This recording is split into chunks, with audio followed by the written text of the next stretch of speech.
Terima kasih Anda masih bersama kami di Sindo Pagi. Pemirsa, saksi paslon nomor urut 3 Ganjar Mahfud menolak menandatangani berita acara rekapitulasi hasil Pilpres di Kota Samarinda, Kalimantan Timur. Saksi menemukan banyaknya kecurangan, diantaranya hampir 80%. Daftar pemilih tambahan tidak menggunakan form A5 atau pindah memilih.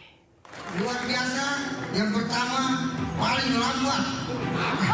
Saran saya. Perdebatan mewarnai rapat pleno rekapitulasi penghitungan suara tingkat kota yang digelar KPU Kota Samarinda, Kalimantan Timur.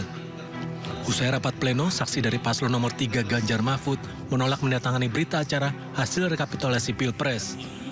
Saksi menyatakan menemukan banyak kecurangan saat proses pemilihan di sejumlah TPS. Di antaranya, hampir 80% daftar pemilih tambahan tidak menggunakan form A5 atau pindah memilih. Di Pilpres ini memang ada pertemuan banyak gitu terkait DPTB, karena saya konsentrasi diperintah untuk mencermati DPTB. Artinya apa? DPTB orang yang memindah memilih menggunakan A5. Tetapi catatan kami hampir 80% itu tidak menggunakan lampiran pindah memilih atau A5 kalau dulu katakan gitu. Kecurangan ya, kalau kecurangan otomatis dong. Kalau kan dari DPTB tadi. Kalau KPU mengatakan itu adalah salah kolom, kami menemukan bahwa ada DPTB yang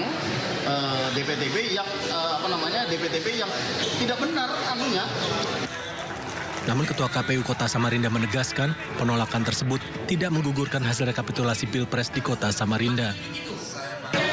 Yang sudah menyatakan tidak ingin menandatangani berita acara hasil rapat pleno di tingkat Kota Samarinda, bagi kami itu adalah hak dari saksi, dan kami juga akan tetap meneruskan, dan ini adalah sah ini forum KPU Kota Samarinda dan seluruh komisioner KPU Kota Samarinda menandatangani. Sebelumnya, 7 TPS di 5 kecamatan Kota Samarinda harus menggelar pemungutan suara ulang lantaran Bawaslu menemukan penyelenggaraan tidak sesuai mekanisme pemilu.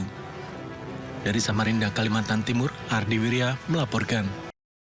Seorang anggota PPK Bekasi Timur, Kota Bekasi, Jawa Barat mengungkap dugaan penggelembungan suara pada Sirekap KPU yang diduga dilakukan Ketua PPK. Pihak KPU Kota Bekasi pun meminta PPK terkait menghitung ulang dokumen C, hasil dan plano untuk perolehan suara pemilihan legislatif DPRD Kota Bekasi.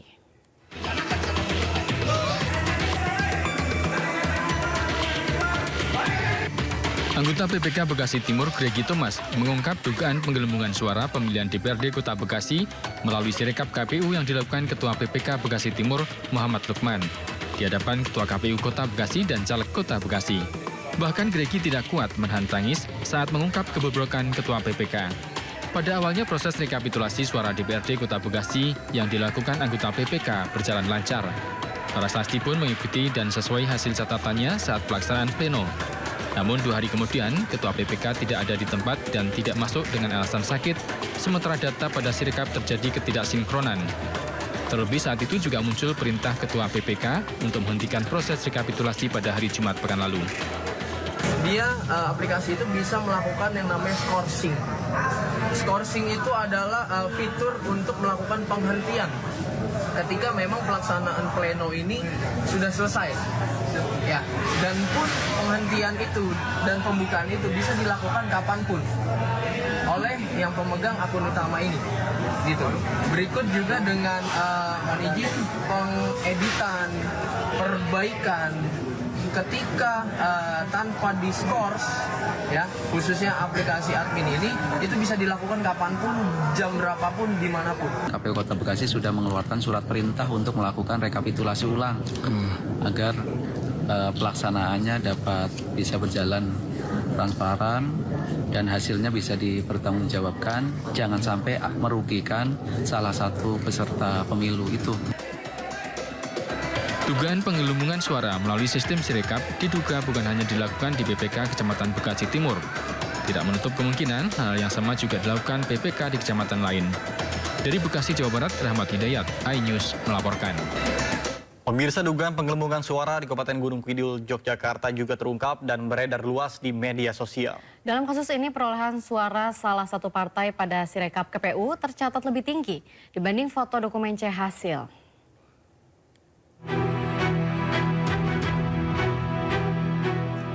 Warga Gunung Kidul, Yogyakarta dihebohkan dengan cuitan sebuah akun di media sosial soal kejanggalan suara salah satu partai politik. Cuitan ini pun viral dan diposting ulang hingga 6.444 kali. Sejumlah kejanggalan terlihat dengan adanya perbedaan suara pada Sirekap dan foto C1 yang ada di sejumlah TPS di Gunung Kidul, Yogyakarta. Seperti di TPS 020, Kelurahan Wonosari, PSI memperoleh 31 suara di Sirekap, sementara di C hasil PSI hanya mendapatkan 5 suara. Anggota KPU Gunung Kidul Divisi Teknis Penyelenggaraan, Supami, menduga ada kemungkinan pihak PPS tidak mengedit data saat mengupload C hasil penghitungan sehingga terjadi kesalahan. Kaitannya dengan pemberitaan yang viral ya di situ, biasanya penggelembungan ya kalau di luar itu sebenarnya bukan itu, karena posisi C hasil yang difoto itu dikonversi dengan angka dan kemudian angkanya itu seperti itu. Tetapi kaitannya dengan rekap itu kami tentunya mempedomani rekap manual berjenjang. KPU Gunung Kidul menghimbau warga tetap tenang dan melaporkan bila ada temuan. Pihak KPU sendiri berpedoman pada hasil penghitungan suara secara manual dan berjenjang sehingga bila ada kesalahan akan ada koreksi sesuai C hasil. Dari Gunung Kidul, Yogyakarta, Kismaya Wibowo, iNews melaporkan. Pemirsa, tim PPDK Ganjar Mahfud siap mengajukan gugatan sengketa Pilpres ke Mahkamah Konstitusi. Sejumlah bukti hingga saksi terkait pelanggaran di masa pemilu juga telah dipersiapkan sambil menunggu hasil resmi perhitungan Pilpres oleh KPU Republik Indonesia. Tim Pembela Demokrasi dan Keadilan atau TPDK Ganjar Mahfud siap mengajukan gugatan perselisihan hasil pemilihan umum atau PHPU ke Mahkamah Konstitusi. Sembari menunggu hasil resmi penghitungan Pilpres selesai pada 20 Maret nanti, TPDK telah mempersiapkan sejumlah berkas permohonan, bukti hingga saksi sejumlah pelanggaran pada masa pemilu 2024. Gugatan PHPU ini akan diajukan ke Mahkamah Konstitusi atas dugaan pelanggaran pemilu yang terjadi, tidak hanya dalam masa pemungutan suara, namun juga periode sebelum dan setelah pemungutan suara. Proses berdemokrasi terutama pada pemilu Pilpres 2024 ini berlangsung penuh dengan kami menilai bahwa ada abuse of power, penyalahgunaan kekuasaan. TPDK pun berharap MK dapat memperhatikan gugatan PHPU ini secara profesional. Dari Jakarta, Amrina Rida, Novan Dwi, iNews melaporkan. Pemirsa, Komisi Pemilihan Umum tidak lagi menampilkan data grafik perolehan suara Pilpres dan Pileg di aplikasi Sirekap. KPU hanya menampilkan bukti otentik atau data dari tempat pemungutan suara. KPU mengubah tampilan laman website hasil suara pemilihan presiden dan pemilihan legislatif 2024. Bila sebelumnya laman ini menampilkan grafik atau bagan data hasil tabulasi sementara perolehan suara, kini laman Sirekap hanya menampilkan hasil foto formulir model C dari tempat pemungutan suara. Menurut KPU, tampilan Sirekap terbaru ini dilakukan untuk memberikan informasi yang akurat kepada masyarakat, serta agar tidak menimbulkan prasangka. Masih dalam proses. Tak hanya menjadi sumber informasi dan analisis bagi semua pihak, Sirekap juga menjadi rujukan masyarakat dalam melihat hasil pemilu 2024. Ya, jika sistem Sirekap alami masalah atau server down, maka Komisi Pemilihan Umum atau KPU harus dapat menjelaskan. Masyarakat tidak melihat penyempurnaan final terhadap perbaikan Sirekap hingga saat ini. Seperti diketahui, Sirekap diciptakan dengan menggunakan anggaran pendapatan dan belanja negara APBN. Hal ini tentunya harus dapat dipertanggungjawabkan oleh KPU. Diagram perolehan suara Pilpres maupun Pileg di account Sirekap hilang sejak Selasa 5 Maret sekitar pukul 9 malam. KPU mengatakan pihaknya kini memang tidak lagi menampilkan diagram tersebut dan menegaskan hanya menampilkan bukti otentik perolehan suara peserta pemilu. Sementara itu, hilangnya diagram suara Pilpres maupun Pileg ini tidak lepas dari ramainya anomali suara PSI, di mana terjadi penambahan suara hingga 3,13%. Padahal suara PSI di sejumlah quick count ada di bawah posisi 3%. Tim ses para paslon presiden mengomentari usulan hak angket yang mulai bergulir di DPR RI. Kubu paslon 01 menyebut tetap berkomitmen untuk mendorong hak angket. Meski demikian, pakar komunikasi politik Effendi Ghazali menyebut sampai saat ini partai yang mendorong hak angket belum tentu bisa solid.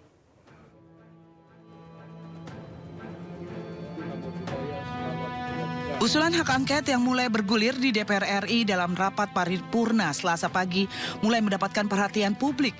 Dibahasnya, hak angket menjadi harapan untuk membuka gerbang baru untuk membongkar dugaan kecurangan pemilu 2024.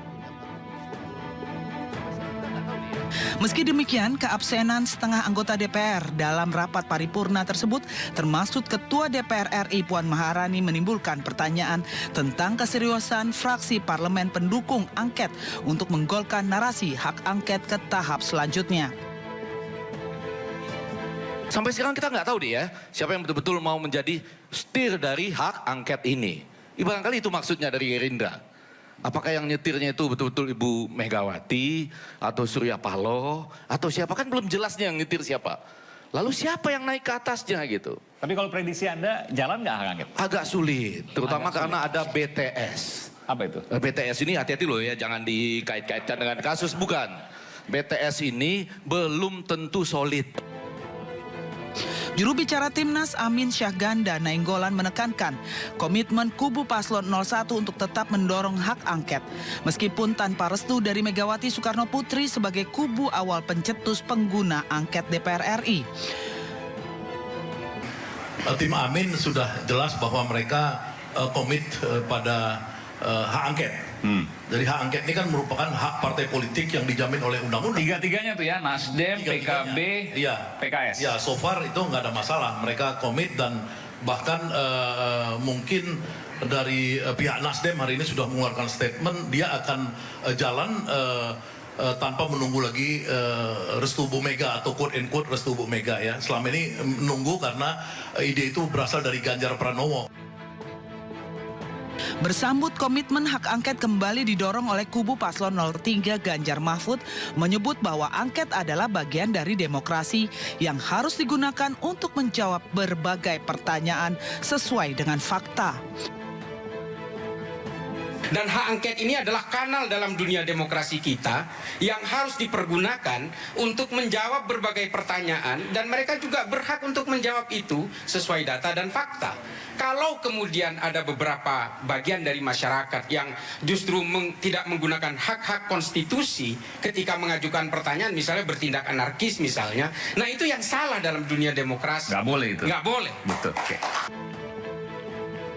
Dalam dialog yang dipandu oleh Aiman Wicaksono, kembali dihadirkan Ferry Amsyari, pakar hukum tata negara yang menekankan kembali dugaan kecurangan pemilu yang terpampang dengan jelas yang kembali mengonfirmasi data yang ada dalam film Dirty Food. Kalau enggak kami buat jauh-jauh hari dan muncul jauh-jauh hari. Film ini mau mendidik politik kepemiluan kita untuk bicara dua hal. Satu, bahwa kecurangan terjadi. Dan terjadi dalam satu putaran dan 50% terbukti. Data film itu mengatakan sampai hari ini. Kedua, siapa pelaku kecurangannya. Dan kami langsung tunjuk hidung. Aktor terbesar dalam kecurangan pemilu adalah Presiden Republik Indonesia, Presiden Joko Widodo. Pemirsa, sejumlah fraksi di DPR menyuarakan hak angket dalam rapat paripurna pembukaan masa sidang ke-13 DPR. PDIP meminta DPR menjalankan fungsinya dengan baik untuk menjawab kecurigaan masyarakat atas permasalahan dalam penyelenggaraan pemilu 2024. Anggota DPR RI dari fraksi PKS, PKB hingga PDI Perjuangan melakukan interupsi soal hak angket di rapat paripurna pembukaan masa sidang ke-13. Anggota DPR RI fraksi PKB, Luluk Nur Hamidah, menyebut pemilu kali ini merupakan pemilu paling brutal, sehingga DPR perlu menggunakan hak angket untuk menyelidiki dugaan kecurangan. Saya belum pernah melihat ada sebuah proses pemilu yang sebrutal dan semenyakitkan ini, di mana etika dan moral politik berada di titik minus, kalau tidak bisa dikatakan di titik nol. Ketika para akademisi, para budayawan, para profesor, para mahasiswa, bahkan rakyat biasa sudah mulai berteriak tentang sesuatu yang dianggap ada kecurangan. Terkait hak angket, anggota DPR RI fraksi PDIP Arya Bima meminta DPR menjalankan fungsinya dengan baik. Arya berharap DPR menunjukkan taringnya agar tercipta pemilu yang lebih baik. Menyikapi dalam hal ini, mau mengoptimalkan pengawasan fungsi komisi atau interpelasi atau angket ataupun apapun supaya pemilu ke depan, kualitas pemilu ke depan itu harus ada hal-hal yang dilakukan dengan koreksi, mengkoreksi aturan-aturan kita maupun mengoptimalkan pengawasan kita sebagai anggota legislatif yang tidak ada taringnya, yang tidak ada marwahnya di dalam pelaksanaan pemilu kemarin. Sementara itu, anggota DPR RI fraksi PKS, Aus Nur Hidayat, mendorong penggunaan hak angket untuk klarifikasi kecurigaan masyarakat atas permasalahan dan penyelenggaraan pemilu 2024. Aus mengingatkan agar marwah pemilu yang langsung umum bebas rahasia ini tetap dijaga. Tim Liputan Ainis melaporkan. Ketua Tim Demokrasi Keadilan Todung Mulya Lubis menyebut hak angket mengungkap dugaan kecurangan pemilu tidak berujung pada pemakzulan Presiden. Hak angket berdiri sendiri untuk mengoptimalkan pengawasan DPR terhadap penyelenggaraan pemilu. Soal hak angket, ya, itu kan hak ya, yang ada pada DPR. Ya. Selain hak angket, ada hak interpelasi. Ya. Proses ini lebih banyak dilakukan oleh partai politik. Ya. Kalau fokus saya lebih pada pemboran PHPU di Mahkamah Konstitusi. Nah, saya memang pernah ditanya oleh wartawan mengenai hak angket. Saya tentu senang ya hak angket itu bergulir. Kenapa? Karena kebijakan pemerintah atau pelaksanaan undang-undang itu bisa diuji sejauh mana undang-undang itu dilaksanakan sesuai dengan maksud pembuat undang-undang. Sejauh mana kebijakan itu diuji. Ya. Nah, kebijakan itu kan macam-macam. Bisa juga masuk kebijakan dalam penyelenggaraan pemilu. Ya. Pelaksananya siapa? Pelaksananya KPU memang dan Bawaslu. Tapi kebijakannya kan dibuat oleh pemerintah bahwa pemilu itu bisa diadakan ya tanggal sekian ya sekali 5 tahun, itu kan semua ada undang-undangnya. Nah, jadi saudara-saudara, hak angket itu penting ya, untuk menguji ya, kebenaran, ya, menguji kebijakan. Nah, apakah dia ada hubungannya dengan pemakzulan? Saya nggak melihat ada hubungannya dengan pemakzulan. Bahwa temuan hak angket, kalau hak angket itu sudah selesai, akan digunakan untuk pemakzulan, itu soal lain. Itu soal lain. Jadi tidak betul tujuan hak angket itu untuk melakukan pemakzulan. Ya saya kasih ini yang perlu lebih difahami. Terima kasih Anda masih bersama kami di Sindo Pagi, pemirsa. Polisi menetapkan Herianto, terduga dukun santet di Ciputat, Tangerang Selatan sebagai tersangka kepemilikan senjata api. Selain senjata api, polisi juga menyita puluhan butir peluru serta 1 buah granat aktif.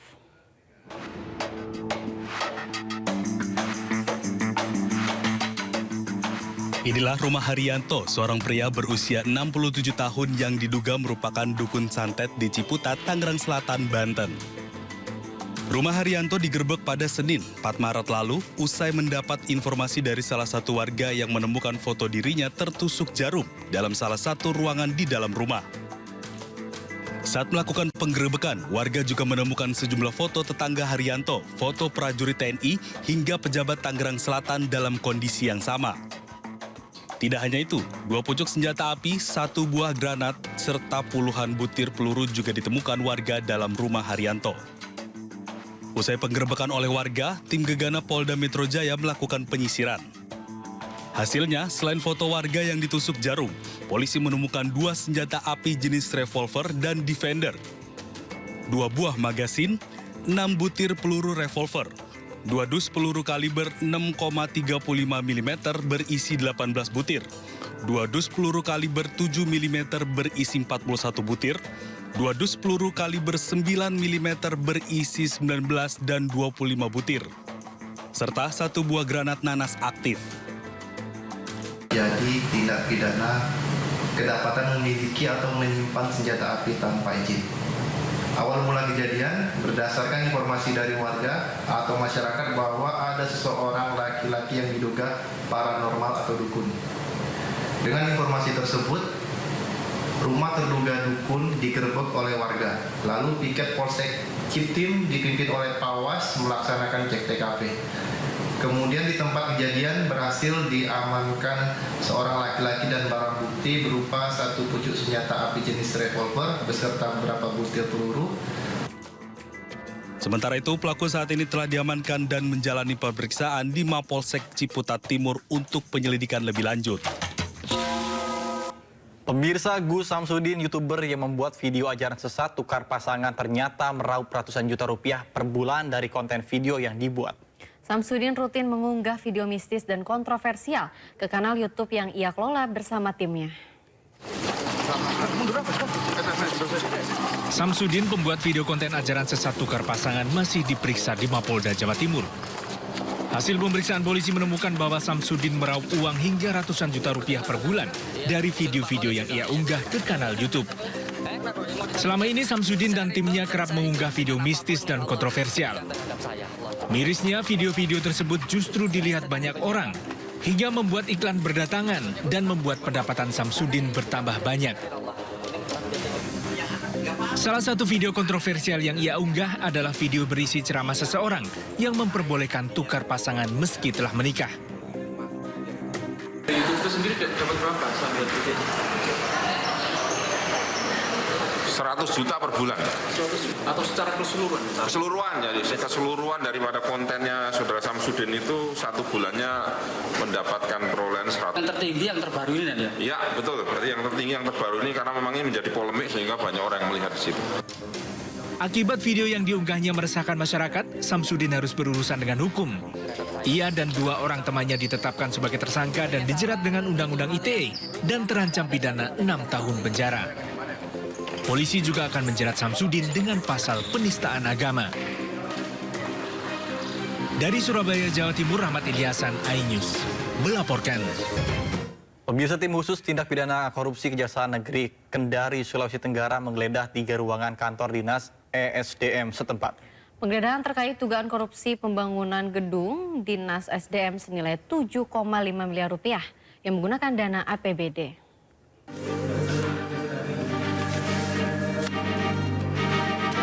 Kantor Dinas ESDM Sulawesi Tenggara yang berlokasi di Jalan Malik Raya, Kota Kendari, Sulawesi Tenggara digeledah tim khusus tindak pidana korupsi Kantor Kejaksaan Negeri Kendari. Penggeledahan terkait adanya dugaan tindak pidana korupsi pembangunan gedung kantor Dinas ESDM Sultra yang menelan anggaran 7,5 miliar rupiah menggunakan dana APBD tahun 2021 yang hingga kini pembangunannya belum selesai atau mangkrak. Sebanyak 3 ruangan digeledah oleh petugas Kejari Kendari. Dari hasil penggeledahan, petugas menyita sejumlah dokumen. Selain itu, Kejari Kendari telah memeriksa 12 orang saksi. Terkait dengan kegiatan pembangunan gedung kantor ISDM Sultra dengan menelan anggaran sebesar 7 miliar 500 juta. Jadi pembangunannya itu sejak tahun 2021. Kemudian dia mangkrak. Jadi dia ada pemutusan kontrak sehingga kami mendapat ada celah-celah memang di situ yang merugikan keuangan negara dari hasil mulai dari kegiatan perencanaan, pembangunan fisik maupun kegiatan pengawasannya. Hingga kini Kejari Kendari belum menetapkan tersangka kasus dugaan tindak pidana korupsi pembangunan gedung dinas ESDM Sultra dan masih melakukan penyelidikan lebih lanjut. Dari Kendari, Sulawesi Tenggara, Febriono Tameng, iNews melaporkan. Pemirsa, ribuan umat muslim di Lembang, Jawa Barat mengikuti pawai obor dalam rangka menyambut bulan suci Ramadan 1445 Hijriah. Peserta yang didominasi oleh anak-anak ini berkeliling jalanan membawa obor disertai lantunan sholawat.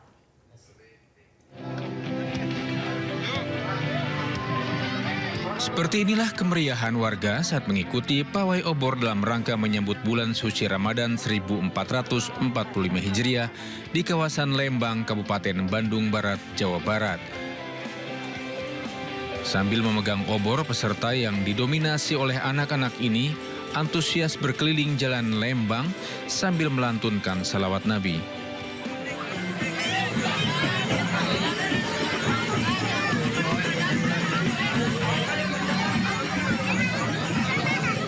Selain pawai obor, sejumlah warga membawa pernak-pernik khas agamaan dalam menyambut bulan puasa yang semakin dekat. Selain menyambut datangnya bulan suci Ramadan, pawai obor ini juga bertujuan mempererat tari silaturahmi DKMC Kecamatan Lembang dan masyarakat. Pawai obor ini rencananya akan digelar setiap tahun jelang Ramadan. Dari Bandung, Yuwono, iNews melaporkan. Wah, nggak Aduh, kerasa bentar ya. lagi ya Nata ya, minggu depan nih, Oh iya, menghitung minggu hari. depan. Kita jadi abis sahur nih langsung Siaran dong, Luar betul biasa sekali. banget ya. Mau buka puasa juga nanti langsung siaran juga Nata. Iya, lanjut lagi sih. Tapi semoga yang jelas karena memang ini adalah ibadah ya, dan juga mau nggak mau kita harus tetap kerja ditambah Semangat lagi sama jadi jangan boleh lemas alasan gitu Iya, lah. banyak makan ya Nata, selalu banget. jaga kesehatan. Ketika sahur banyak banget kan, Iya, itu harus banget karena harus banget, betul. kita liputan juga, terus juga siaran juga lanjut. Betul. Oke pemirsa, ratusan warga Kabupaten Mamuju hadiri peringatan Isra Miraj 1445 Hijriah. Masyarakat Sulawesi Barat diharapkan mempererat kembali ukhuwah persaudaraan usai perbedaan pemilihan dalam pemilu.